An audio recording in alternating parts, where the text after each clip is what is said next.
جب انسان پر بہت سی نعمتیں ہوتی ہیں نا تو انسان بہت زیادہ ولنریبل بھی ہو جاتا ہے۔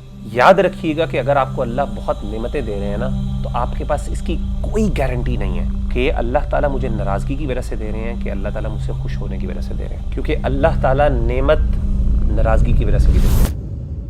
فلما نسوا ما ذكروا به فتحنا عليهم أبواب كل شيء حتى إذا فرحوا بما أوتوا أخذناهم بغتة فإذا هم مبلسون۔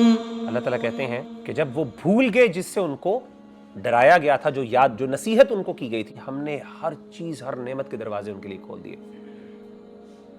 حتی اذا فرحوا بما اوتوا، جب وہ فخر کرنا شروع، یعنی وہ اتنی نعمتیں آ گئیں ان کے پاس، اتنے وہ خوش ہو گئے اور انہوں نے کہا کہ جی ہم سے بہتر تو کوئی دنیا میں نہیں ہے، اخذناہم بغتۃ، ہم نے پھر اچانک ان کو پکڑ لیا، فاذا ہم مبلسون، پھر وہ پریشان اور ہکا بکا رہ گئے، یہ میرے ساتھ کیا ہو گیا؟ میں تو سمجھ رہا تھا میں تو اللہ کے بڑے قریبی تھا اور اللہ میرے ساتھ احسان کر رہا ہے، مجھے تو اللہ نے ایسے پکڑا ہے۔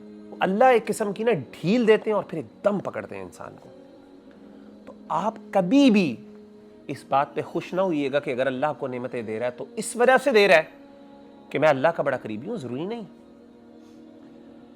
ایک اور چیز یاد رکھیں، کئی دفعہ نعمت ملتی ہے آپ کی اچھائیوں کے ریوارڈ میں، اللہ دنیا میں انسان کو دے دیتا ہے کہ آخرت میں اس کے لیے کچھ نہ ہو، کیونکہ اللہ کا اصول ہے اللہ تعالیٰ کافروں کو دنیا کے اندر ہی ان کا ریٹرن دے دیتا ہے۔ اللہ انصاف کرنے والے ہیں، اس کو فائدہ ہوتا ہے دنیا میں۔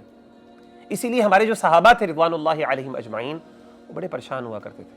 حضرت خباب بن ارط رضی اللہ تعالیٰ عنہ فرمایا کرتے تھے کہ مجھے ڈر لگتا ہے کہ اللہ تعالیٰ جو ہمیں اتنی آسائشیں اور اتنی نعمتیں اللہ نے ہمیں دے دیں، تو کہتے ہیں مجھے ڈر لگتا ہے کہ کہیں اللہ تعالیٰ ہمیں دنیا میں ہی ہماری محنتوں کی جزا نہ دینا شروع کر دے، کیونکہ جو مشکل ترین ٹائمز تھے، جو سب سے بیسٹ ٹائمز تھے نا، وہ مشکل ترین ٹائمز تھے۔ نبی صلی اللہ علیہ وسلم کی رفاقت میں ہم نے فاقے کیے تھے، ہم نے برداشت کیے تھے، اور بڑے بڑے صحابہ دنیا سے رخصت ہو گئے اسی حالت میں۔ اب ہم جیسے رہ گئے پیچھے، یہ وہ کہہ رہے ہیں ہم جیسے پیچھے رہ گئے ہیں اور ہمیں اتنی نعمتیں مل رہی ہیں، مجھے تو ڈر لگ رہا ہے کہ شاید اللہ تعالیٰ نے ہمیں اس لیے رکھا کہ ان کو میں دنیا میں ہی سب کچھ دے دوں تاکہ آخرت میں ان کے لیے کچھ نہ ہو۔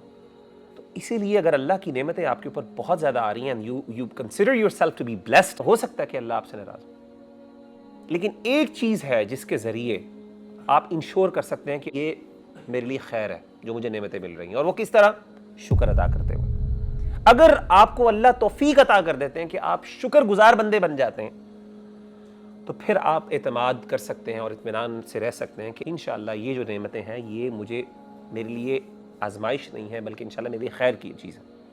قرآن مجید کی آیت سورۃ النساء کی آیت ہے 147، اللہ فرماتے ہیں ما یفعل اللہ بعذابکم ان شکرتم وآمنتم، اللہ تمہیں کیوں عذاب دے گا؟ ان شکرتم وآمنتم، اگر تم نے شکر ادا کیا اور ایمان لے کے آئے۔ کیوں؟ وَكَانَ اللَّهُ شَاكِرًا عَلِيمًا، اللہ تعالیٰ بہت قدر کرنے والے ہیں۔ تو اگر آپ شکر کر رہے ہیں اور آپ کا ایمان ہے، ایمان آپ کے اندر موجود ہے، تو آپ کو خوش ہونا چاہیے کہ انشاءاللہ اللہ تعالیٰ اس کو آپ کے لیے خیر کا باعث بنائیں گے۔ اللہ تعالیٰ کبھی بھی شکر گزار اور مومن بندے کو عذاب نہیں دیتے۔